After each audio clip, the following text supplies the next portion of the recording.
Assembly ఎన్నికల్లో ఓడిపోయిన బీఆర్ఎస్కు పార్లమెంటు ఎన్నికల వేళ గట్టి షాక్ తగిలింది. 2023 ఎలక్షన్స్లో బీఆర్ఎస్ ఓడిపోవటంతో ఒక్కొక్క కీలక నేతలు ఆ పార్టీని వీడుతున్నారు. ఈ జాబితాలోకి తాజాగా మాజీ మంత్రి అల్లోల ఇంద్రకరణ్ రెడ్డి చేరారు. బీఆర్ఎస్ పార్టీ ప్రాథమిక సభ్యత్వానికి ఇంద్రకరణ్ రెడ్డి రాజీనామా చేశారు. ఈ మేరకు తన రాజీనామా లేఖను బీఆర్ఎస్ చీఫ్ కేసీఆర్కు పంపారు. ఇంద్రకరణ్ రెడ్డి త్వరలోనే కాంగ్రెస్ పార్టీలో చేరుతారని వార్తలు హల్చల్ చేస్తున్నాయి.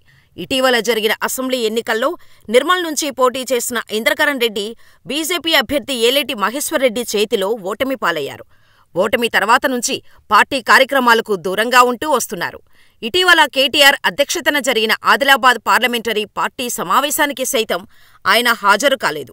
ఇంద్రకరణ్ రెడ్డి కాంగ్రెస్లో చేరుతారని కొద్ది కాలంగా ప్రచారం జరుగుతోంది. తాజాగా బీఆర్ఎస్కు ఆయన రాజీనామా చేయటంతో ఈ ప్రచారానికి బలం చేకూరింది. 1-2 రోజుల్లో సీఎం రేవంత్ రెడ్డి సమక్షంలో ఆయన కాంగ్రెస్ కండువా కప్పుకుంటారని సమాచారం. 2014లో బహుజన్ సమాజ్ పార్టీ తరపున గెలిచిన ఇంద్రకరణ్ రెడ్డి కొద్ది కాలానికే బీఆర్ఎస్ గూటికి చేరారు. తెలంగాణ తొలి మంత్రివర్గంలో చోటు దక్కించుకున్నారు.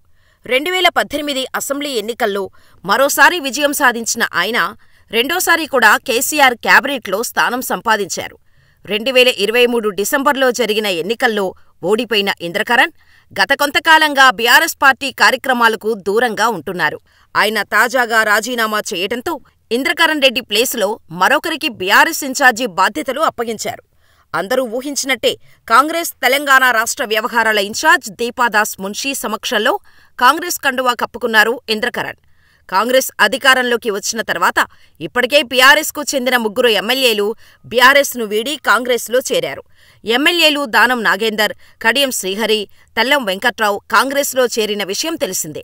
పార్టీ ఫిరాయించిన ఎమ్మెల్యేలకు, బీఆర్ఎస్ నుంచి వచ్చిన సీనియర్ నేతలకు కాంగ్రెస్ సముచిత న్యాయం కల్పిస్తుందా లేదా అన్నది వేచి చూడాల్సిందే.